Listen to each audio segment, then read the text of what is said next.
வணக்கம் நேர்களே. பாவம் இந்த ஜனநாயகத்தை எப்படியாவது காப்பாற்றணும்னு சொல்லி நிறைய ஏழைகள் தான் போராடிக்கிட்டு இருக்காங்க. பணக்கார யாருமே போராடலை. அதுக்குள்ள அர்த்தம் என்ன? எனக்கு தேவையானது இருக்குது, என்னால் முடியாது போங்கடா அப்படிங்கிறது தான் இதுக்குள்ள அர்த்தம்.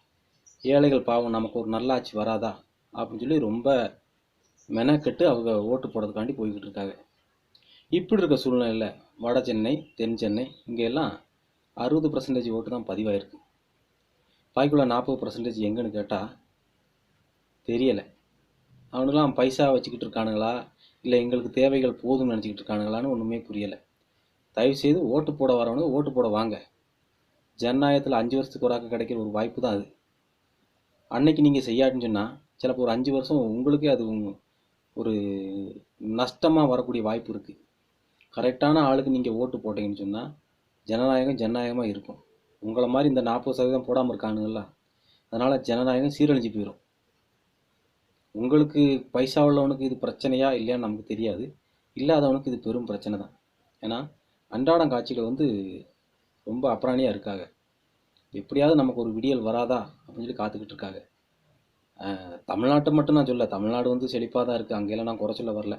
தமிழ்நாடை ஸ்டாலின் அவர்கள் ரொம்ப அருமையாக பார்த்துக்கிட்டு இருக்காரு. அவர் வாரிசு அரசியலோ இல்லையோ நமக்கு தெரியாது. தமிழ்நாட்டில் எல்லாமே சிறப்பாக தான் நடக்குன்னு என்னால் சொல்ல முடியும். சரக்கு அடிக்காத எவனுமே இல்லை. கிட்டத்தட்ட 90% மக்கள் ஆம்பளைங்க, பொம்பளைகள்லாம் சொல்ல வரல, ஆம்பளைகள் தண்ணி அடிக்கிற ஆளுக தான். தண்ணி அடித்தாலும் அவங்க வேலை உண்டு வெட்டி உண்டு போய்கிட்டு இருக்காங்க. அவங்களுக்கு எந்த பிரச்சனையும் இல்லை. அவங்க வேலை உண்டு வெட்டி உண்டு போய்கிட்டு இருக்காங்க. ஆனால் இதை சில வடநாட்டு ஊடகங்கள் அங்கே அப்படி இங்கே இப்படி நாங்கள் தான் பெரிய ஆளுங்க மாதிரி காணிக்கானுங்க. உத்தரப்பிரதேச இங்கே தமிழ்நாட்டை காட்டிலும் 3 மடங்கு சரக்கு விற்றுக்கிட்டு இருக்கானுங்க. தண்ணி அடித்து அவங்கள படிக்கவும் விடாமல் அறிவும் இல்லாமல் வளர்த்து பெரும் பாடுபடுத்துகிறானுங்க. இந்த மாதிரி ஆளுகள் வச்சுட்டு என்ன செய்ய முடியும்? எது நல்லது எது கெட்டதுன்னு கூட யோசிக்கிறதுக்கு அவங்கள விடதில்லை. பாவம் 2014 வரைக்கும் மன்மோகன் சிங் நம்ம வண்டியை ஒன்றுமே இல்லாட்டினாலும் கொஞ்சம் கரை சேர்த்து கொண்டு வந்தார்.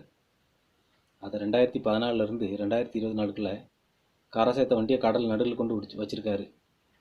நான் கரையில் தான் நிற்கணும்னு சொல்லி ஐயா மோடி அவர்கள் சொன்னாலுமே அது ஏற்றுக்க நாங்கள் தயாரில்லை. பெட்ரோல் வெறும் $58 $60 வாங்கி ரஷ்யாவில் வாங்கி இன்னைக்கு எவ்வளோக்கு விற்கீங்க? கிட்டத்தட்ட அம்பானிக்கு 90% கமிஷன், வேறு ஏதோ ஒரு வெளிநாட்டு கம்பெனிக்கு 5% கமிஷன்.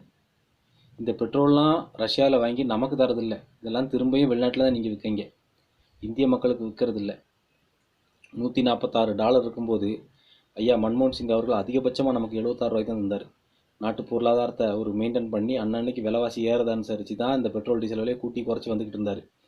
சமீபத்தில் 2-3 வருஷமாக யாராவது எந்த ஒரு ஒருத்தனா கேள்வி கேட்டிருக்கானா? ஃபிக்ஸ்டு ரேட்டு தான். கச்சா எண்ணெய் விலை கூடுதோ குறையிலையோ ஃபிக்ஸ்டு ரேட்டு தான். 100 110 இஷ்டம் இருந்தால் வாங்கலைன்னா போய்கிட்டு எவனாவது ஒருத்தன் கேள்வி கேட்கானா? முட்டு கொடுக்க நிறைய பேர் வரானுங்க. ஐயா மன்மோகன் சிங் அன்றைக்கி $146 இருக்கும்போது நமக்கு $76 தந்தார். இன்றைக்கி வெறும் $60 தான். ஆனால் $110 நம்ம பெட்ரோல் வாங்குகிறோம். என்னடா இவன் பெட்ரோல் பற்றி பேசுகிறான்னு நினைக்காங்க. பெட்ரோலுங்கிறது நம்மளோட அத்தியாவசிய ஒரு தேவைகள். ஒரு பிள்ளைகளை வண்டிக்கு கேற்றி ஸ்கூலுக்கு விட்டால் கூட அவன் பெட்ரோல் ஏறிருக்கு, எனக்கு $10 சேர்த்தாங்கம்பா. காய்கறி வேலைக்கு போனாலும் பெட்ரோல் விலை கூடி போச்சு, எனக்கு ஒரு $5 சேர்த்தாங்கம்பா. எந்த பொருளை வாங்கினாலும் இதான் சொல்லுவானுங்க. இந்த 5 போச்சுன்னா ஒரு நாளைக்கு எவ்வளோ கூடும்னு நீங்கள் நினச்சி பாருங்கள்.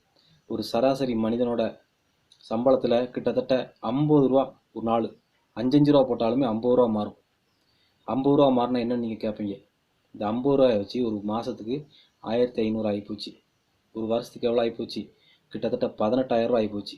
உங்கள் பொருளாதாரத்தில் இந்த பெட்ரோல் விலை கூடதுனால அத்தியாவசிய தேவைகளுக்கு வாங்கக்கூடிய பொருள் மட்டுமே கிட்டத்தட்ட $18,000 நஷ்டம். இந்த $18,000 இருந்தால் உங்களோட ஒரு பையனை ப்ரைவேட் ஸ்கூலில் கூட நீங்கள் படிக்க வச்சுருவீங்க. கூட ஒரு $5,000 போட்டால் போதும், படிக்க வச்சிடலாம். ஆனால் நம்மக்கிட்ட இருந்து மேலும் உருவி நம்மளை $1,200 மட்டும்தான் நிற்க வச்சுருக்காங்க. இதில் வேறு சட்டத்தை மதிக்காமல் திரு நிர்மலா சீதாராமன் அவர்கள் சொன்னார். என்ன சொன்னால், தேர்தல் ஆணையம் இந்த தேர்தல் பத்திரமா அதை சட்டப்பூர்வமாக்கும் அப்படின்னு சொல்லி சொன்னாங்க. நீங்கள் கொள்ளையடித்து கும்மால் அடிக்கிறதுக்கு அதை சட்டப்பூர்வமாக்குவீங்களாக்கும்? உச்ச நீதிமன்றத்தையே மதிக்காத நீங்கள் இந்த மக்களுக்கு மேலே என்ன உங்களுக்கு இது இருக்கும்? மக்கள் சொல்லியா நீங்கள் செய்கிறீங்க?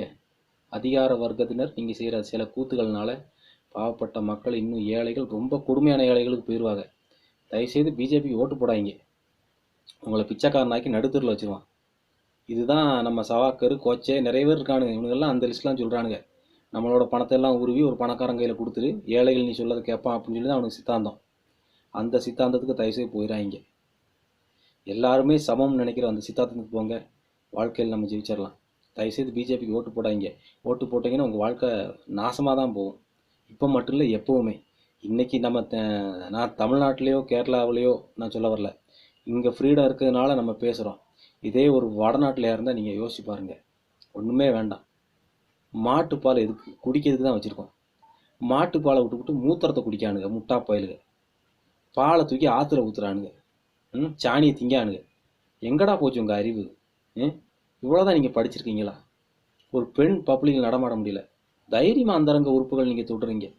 இதெல்லாம் கொடுமையாக கண்டிக்கக்கூடியது. தூக்கில் போட்டு கொல்லணும் இவனுங்களெல்லாம். இதே தமிழ்நாட்டிலேயோ கேரளாவில் இந்த மாதிரி நடந்த முடியுமா? தொட்டாமனா அவனை தூக்கி உள்ளே போச்சு 7 வருஷம் ஜெயிலில் வச்சு வேலை பார்த்து விட்ருவானுங்க. வடநாடுக்கு போய் நீங்கள் தப்பிச்சு போகிறீங்க. அவளும் பெண் தானே, தப்பு பண்ணுறாளோ பண்ணலையோங்கிறது ரெண்டாவது விஷயம். ஒரு பெண்ணுங்கிறவ பெண்ணு தான். ஆம்பளைக்கு இருக்க அதே உணர்வு தான் பெண்ணுக்கும் இருக்கும். இன்னமும் அவள் அடிமை மாதிரி நீங்கள்லாம் பெண்களை ரொம்ப கேவலமாக நடத்துகிறீங்க. சங்கின்னு அவ்வளோ கேவலமாக ஆடுறீங்க. உலகத்திலே ஆடு மாடுகளோட கேவலமான ஆளுகள் அந்த சங்கி பசங்க. அறிவு இல்லாமல் சில வீடியோக்கள் ட்விட்டரில் பார்க்கும்போது நமக்கு ரொம்ப வருத்தமாக இருக்குது. பெண்கள் அந்தரங்க உறுப்பை பிடிக்கிறது, பப்ளிக்காக இது பண்ணது, அடிக்கிறது. எங்கேருந்து இதெல்லாம் படிச்சிங்க? நீங்களும் ஒரு பொம்பளை வயதில் தானே பிறந்தீங்க. வெக்கமாக இல்லை இதெல்லாம்? எனக்கு ஹிந்தி தெரியாது, இல்லைன்னு நான் ஹிந்தியில் கூட 4 கேள்வியை கேட்டு விட்டுருவேன். தயவுசெய்து தமிழ்நாடு கேரளாவை பார்த்து திருந்துங்க. யாருக்கு ஓட்டு போடணும், எப்படி ஒரு மனுஷன் நடக்குன்னு சொல்லி திருந்துங்க. சும்மா கோயில் குளம்னு சுற்றிட்டு காரியம் இல்லை. நீ உழைச்சாதான் உனக்கு கஞ்சி. நம்ம பிரதமர் சமீபத்தில் சில கூத்துக்கள்லாம் காணிச்சார். ரொம்ப கேவலமாக காணிச்சார். துவாரக நதியில் முங்கிறது மாதிரியும், இந்த ப்ரிடியேட்ரு தலையில் இதெல்லாமே போட்டுட்டு வருமே, அந்த மாதிரியெல்லாம் சில விஷுவலை பார்க்கும்போது நமக்கு ரொம்ப கோபம் வருது. உலகத்தில் ஒரு பிரதமர் இப்படி செய்ய மாட்டாங்க. ராமர் கோயிலுக்கு எதிர்கட்சியை கூப்பிட்டோம், எதிர்கட்சிகள் வரல, அதனால் அவங்களுக்கு ஓட்டு போடாதீங்கன்னு சொல்லி ஓட்டு கேட்காரு. இந்த 10 வருஷமாக நீங்கள் என்ன செஞ்சீங்கன்னு சொல்லி ஓட்டு கேட்க துப்பு இல்லை. ராமர் கோயிலுக்கு அழைப்புதல் கொடுத்தாரன், இவங்க வரலையா? எத்தனை பேருக்கிட்ட அழைப்புதல் கொடுத்தீங்க? இளையராஜாவுக்கு கொடுக்கல, அமித்ஷாவுக்கு கொடுக்கல. இன்னும் எத்தனையோ பேர் இருக்காங்க. ஒன்று வேண்டாம், நாட்டின் முதல் குடிமகள் பிரசிடெண்ட்டு கூட நீங்கள் கொடுக்கல. இதில் வர அவன் வரல இவன் வரல, நீங்கள் அவங்களுக்கு ஓட்டு போடாங்க அப்படின்னு சொல்லி நீங்கள் என்ன நல்ல செய்யுங்க உங்களால் சொல்ல முடியுமா? மதுரை எய்ம்ஸ் கிட்டத்தட்ட அடிக்கல் நாட்டி எத்தனையோ வருஷங்களாச்சு. இது வரைக்கும் ஒரு செங்கலை கூட எடுத்து வைக்கல. கேட்டால் 967 பெட்டை நாங்கள் வச்சுருக்கோங்க. இங்கே இந்தியாவிலே அதிகமான பெட்டுள்ள ஒரே இது மதுரை எய்ம்ஸ் தாங்க. இங்கே மதுரை எய்ம்ஸை காணும். எதாக இருந்தால் தயவுசெய்து ஃபோட்டோ எடுத்து போடுங்க, என்ன நடந்திருக்குன்னு சொல்லி. நம்ம இங்கே இருக்கிறனால நமக்கு தெரியாது. அங்கே ஒன்றுமே நடக்கலைங்கிறது எலெக்ஷன் சமயத்தில் தான் தெரியுது. அடுத்து வெளிநாடாக சுற்றினார். அட்லீஸ்ட் பக்கத்து நாடான மாலத்தீவை கூட நம்மளால் கண்ட்ரோல் பண்ண முடியலை. மாலத்தீவு பாவம், அவன் நம்மளை எதிர்த்துக்கிட்டு இருக்கான். இங்கிட்டுக்கானு தான் இருக்கான், அவன் நம்மளை எதிர்க்கான். அப்போ உங்களோட வெளிநாட்டு கொள்கை என்னாச்சு? பிரதமர் சொன்னால் அங்கே அது நடக்கும் இங்கே அது நடக்கும்னு சொல்கிறானுங்க. பொதுவாக ஒரு சின்ன விஷயங்கள் இருக்குது. ரொம்ப நாடுகள் ஒரு நாட்டில் ஒரு முட்டாள் பிரதமர் கிடைக்க மாட்டான்னு சொல்லி யோசிச்சுட்டு இருப்பானுங்க. ஏன்னு சொன்னால் அந்த நாட்டோட பொருளாதாரத்தை சீரழிக்க இந்த பிரதமர் போதும்னு அந்த வெளிநாட்டுக்காரனுக்கு தெரியும். அதனால் அவனை ஊக்குவிச்சுக்கிட்டே இருப்பான். நல்ல பிரதமர்கள் இவனை கண்டுக்கிட மாட்டானுங்க. அதுக்கு சிறந்த உதாரணம் தான் ஐயா மன்மோகன் சிங் அவர்கள்.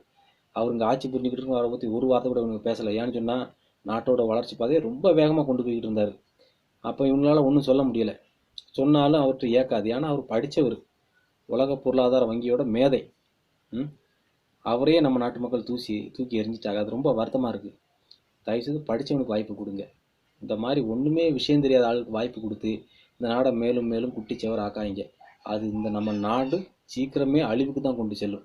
அதனால் ஒரு படித்தவங்க கையில் கொடுங்க, நாட்டு மக்களை கவனிக்கக்கூடியவங்க கையில் கொடுங்க.